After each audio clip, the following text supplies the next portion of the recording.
दोस्तों, गद्दी के सेवादार चैनल पर आपका हार्दिक स्वागत है। आज हम बात करते हैं अखंड ज्योत के बारे में कि यदि हम अखंड ज्योत जलाते हैं तो हमें उससे क्या क्या प्राप्त होगा, कौन सी शक्ति प्राप्त होगी, अखंड ज्योत जलाने से हमें क्या फायदा होगा, किन किन देवताओं का वास हमारे घर में होगा तथा क्या परिवर्तन हमारे घर परिवार में देखने को मिलेंगे।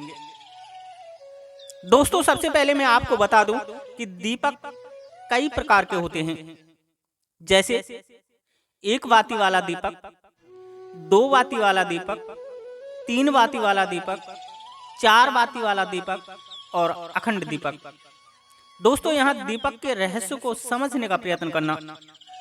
उदाहरण के लिए चार मुखी जो दीपक होता है उसका अपना अलग ही स्थान होता है, क्योंकि वह चारों तरफ प्रकाश करता है, इसलिए कोई भी नकारात्मक शक्ति किसी भी दिशा में आकर उसकी ऊर्जा को ग्रहण नहीं कर सकती है, क्योंकि ये नकारात्मक शक्ति अंधेरे के सूचक होती हैं। और जब आप चौमुखी दीपक जलाते हैं तो ये किसी भी दिशा से उसकी ऊर्जा को ग्रहण नहीं कर सकती, क्योंकि चारों दिशा में उजाला ही उजाला होता है, अंधकार नहीं होता। उसको छुपने की जगह नहीं होती है जहां से बैठ करके वो उसकी ऊर्जा को ग्रहण कर सके।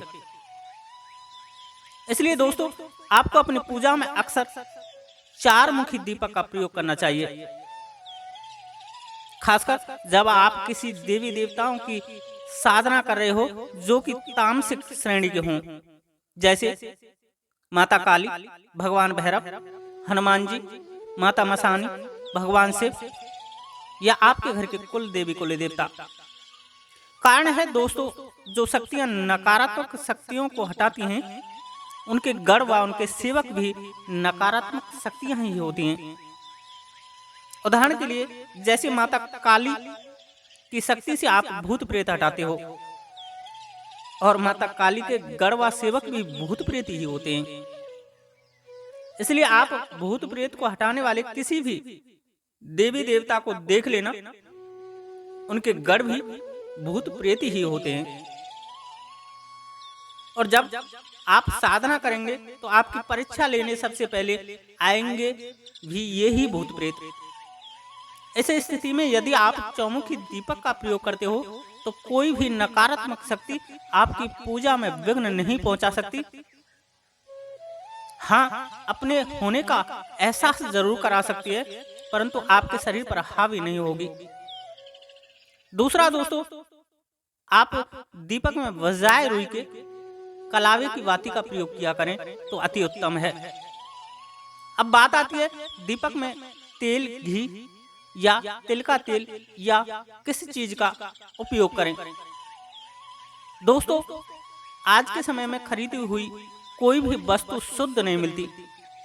चाहे आप घी ले लें, तेल ले लें, हर जगह मिलावट ही मिलावट है। दूसरा, हर व्यक्ति इतना समर्थ नहीं कि शुद्ध देसी घी का दीपक जला ले, और वो भी अखंड। क्योंकि दोस्तों, मेरे मतानुसार पूजा पाठ आराधना उपासना करता भी वही व्यक्ति है जिसके जीवन में तमाम तरह की परेशानियां चल रही हों, जिसके जीवन में तमाम तरह के संकट आकर के खड़े हो गए हों और आर्थिक स्थिति तो बिल्कुल खत्म हो गई हो। अब जब आर्थिक स्थिति ही खराब हो गई है तो घी तो क्या, तेल का भी दीपक जलाना कठिन हो जाता है। अखंड तो क्या, एक बाती वाला दीपक जल जाए वो भी काफी है। वैसे दोस्तों, सबसे जो उत्तम दीपक है वह है गाय के घी का दीपक है, उसके बाद भैंस के घी का दीपक। परंतु यदि दोस्तों आपके अंदर इतनी सामर्थ्यता नहीं है तो सबसे श्रेष्ठ दीपक होता है तिल के तेल का दीपक। ये दीपक आप किसी भी देवी देवता की पूजा साधना में प्रयोग कर सकते हैं। इस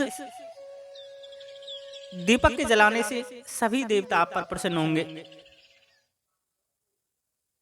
तथा तिल के तेल का दीपक जलाने से आपको अपने दुश्मनों से छुटकारा मिलेगा, हर प्रकार की नकारात्मक शक्ति से छुटकारा मिलेगा।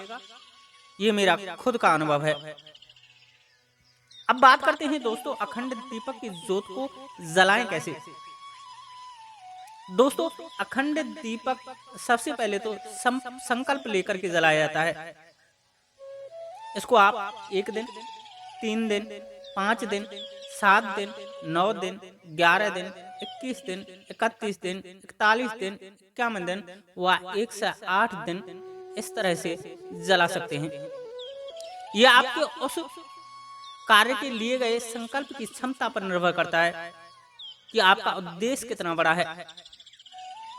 जैसा उद्देश्य वैसा संकल्प, और वैसे ही अखंड दीपक की साधना।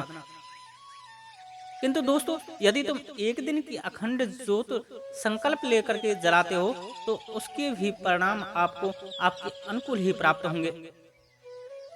दोस्तों, संकल्प का अर्थ एक तरह से उस देवता और उनके साथ रह रहे अनगिनत उनके सेवकों के सामने उनको साक्षी मानकर लिया गया आपका वचन होता है।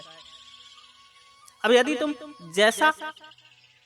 कैसा भी वचन किसी के सामने लेते हो तो उसको झुठला नहीं सकते, क्योंकि वहां रह रहे वो सभी गण उस बात के गवाह होते हैं। अब यदि गवाह मौजूद हैं तो वह एहसास भी कराएंगे, और जब एहसास का अनुभव होता है उसे ही हम पूजा में हो रहे अनुभवों से ही यह कह सकते हैं कि हमारी पूजा हमारे इष्ट तक पहुंच रही है, क्योंकि शक्तियां आपको अपने होने का एहसास करा रही हैं। इसलिए दोस्तों, कभी भी कोई साधना उपासना करें तो संकल्प लेकर ही करें, और खासकर जब कोई अखंड दीपक जला करके साधना कर रहे हों। दूसरा, वार विशेष का भी ध्यान आपको रखना चाहिए। जैसे यदि आपके इष्ट भगवान शिव हैं तो आप सोमवार को दीपक जलाएं, हनुमान जी हैं तो मंगलवार को जलाएं, भगवान गणेश हैं तो बुधवार को जलाएं, माता काली हैं तो शनिवार को जलाएं। दोस्तों, उस दिन आपको अखंड दीपक जलाते हैं उसका अलग ही फल आपको देखने को मिलेगा। उदाहरण के लिए मान लो भगवान शिव आपके इष्ट हैं, तो आप सोमवार को नहा धो करके सुबह ब्रह्म मुहूर्त में 4 से 5 बजे के बीच अखंड दीपक संकल्प लेकर के जला दें, और यह दीपक अगली सुबह 4-5 बजे तक जलना चाहिए। इस तरह यह 1 दिवसीय साधना होती है। इसी तरह से हम 3 दिवसीय, 5 दिवसीय, 7 दिवसीय, 9 दिवसीय, 11 दिवसीय, 21 दिवसीय, 31 दिवसीय, 41 दिवसीय, 51 दिवसीय व 108 दिवसीय अखंड दीपक प्रज्वलित कर सकते हैं। जैसा लक्ष्य वैसी साधना, परंतु आपका लक्ष्य, आपका उद्देश्य लोक कल्याणकारी होना चाहिए, क्योंकि देवताओं से सिर्फ देवगुण ही प्राप्त किए जा सकते हैं। इसलिए दोस्तों, हमारा संकल्प भी उचित होना चाहिए, अनुचित संकल्प कभी पूरा होगा ही नहीं। अब बात करते हैं दोस्तों, अखंड दीपक जलाने से हमें क्या क्या फायदा होगा। दोस्तों, जिस इष्ट का अखंड दीपक हम जला रहे हैं उसकी विशेष कृपा हमें मिलने लग जाती है।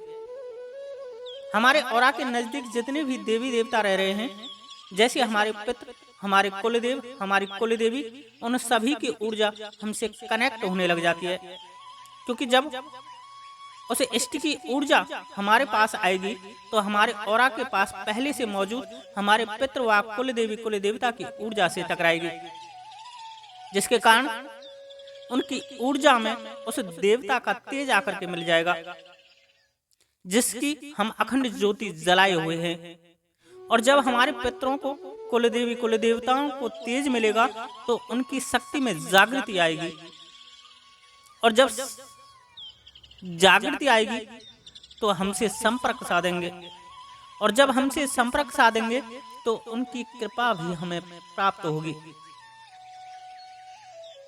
अब आप इसी से समझ सकते हैं कि जब आपको अपने घर के पितरों, कुलदेवी कुलदेवताओं की कृपा प्राप्त होगी तो आपको वो सब प्राप्त होने लग जाएगा जो पितर हमारे लिए खुश होने पर करते हैं। जो कुल देवी हम पर खुश होने पर करती हैं, जो कुल देवता हम पर प्रसन्न होने पर करते हैं। समझदार को इशारा ही काफी है। फिर भी दोस्तों, यदि तुम जानना चाहते हैं कि पितरों के खुश होने पर हमारे घर परिवार में क्या क्या परिवर्तन होते हैं, कुल देवता के खुश होने पर हमारे घर परिवार में क्या क्या बदलाव होते हैं, तो चैनल को सब्सक्राइब जरूर कर लें, क्योंकि आने वाली वीडियो में मैं इन्हीं सब बातों पर चर्चा करने वाला हूं।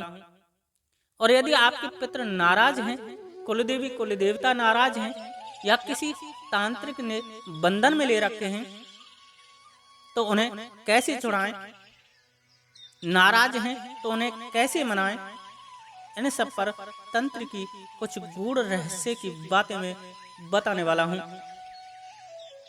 दोस्तों, मैं निःशुल्क गद्दी दरबार पूजा पूछा की बातें आपको बताता हूं, इसलिए मेरे चैनल को आप सपोर्ट जरूर किया करें।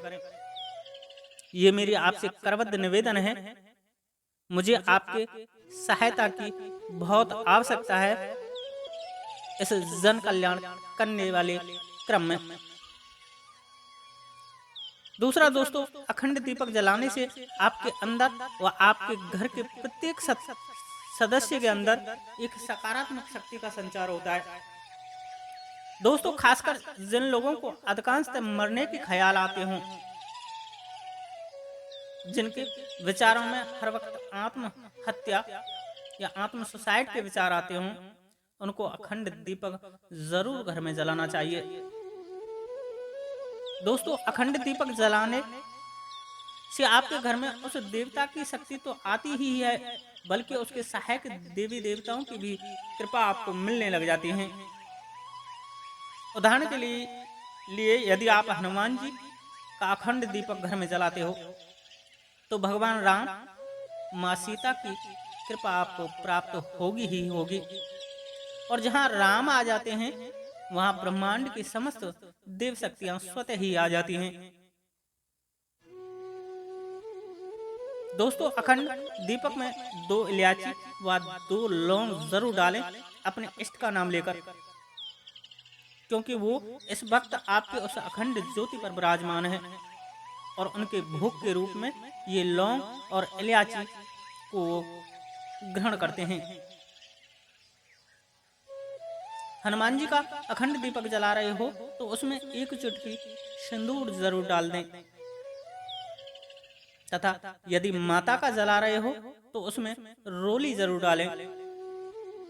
भगवान श्री हरि नारायण विष्णु का जला रहे हो तो इसमें 1 चुटकी हल्दी जरूर डालें। दोस्तों, बात आती है अखंड दीपक कैसे जलाएं जिससे कि वह बीच में बुझे नहीं, तथा संकल्प कैसे लें। इसके लिए दोस्तों, आप नहा धोकर अपने हाथ में गंगा जल लें, 1 पुष्प लें व 1 रुपये का कोई सिक्का ले लें, तथा अपने इष्ट को साक्षी मानकर, अपने गुरु को गवाह मानकर आपको बोलना है कि हे प्रभु, मैं आपके नाम का अखंड दीपक प्रज्वलित कर रहा हूँ या कर रही हूँ। इतने दिन तक मैं यह दीपक जलाऊंगा या जलाऊंगी। मेरे मन की यह अभिलाषा हुआ आकांक्षा है। इस तरह उस दीपक को आप जला दीजिए। दोस्तों, अब यदि उस अखंड दीपक को आपको दूसरे या तीसरे दिन उसकी बाती या तेल को चेंज करना है या कभी भी चेंज करना है, तो उससे पहले 1 छोटा दीपक आप वहां पर जला लीजिए, जिससे कि दीपक की अखंडता टूटे ना। तब जाकर आप उसकी तेल और बाती को चेंज करें और फिर से वह दीपक जला दें। आज के लिए इतना ही। वीडियो अच्छी लगी हो तो लाइक करें, शेयर करें, तथा किसी भी प्रकार की सहायता आप यदि मुझसे चाहते हो तो वीडियो में कमेंट से जरूर करें। मुझ पर जितनी भी आपकी सहायता बनेगी उतनी मैं जरूर करने का प्रयास करूंगा। जय श्री राधे, जय श्री कृष्णा, जय माता की, जय गद्दी के सेवादार की।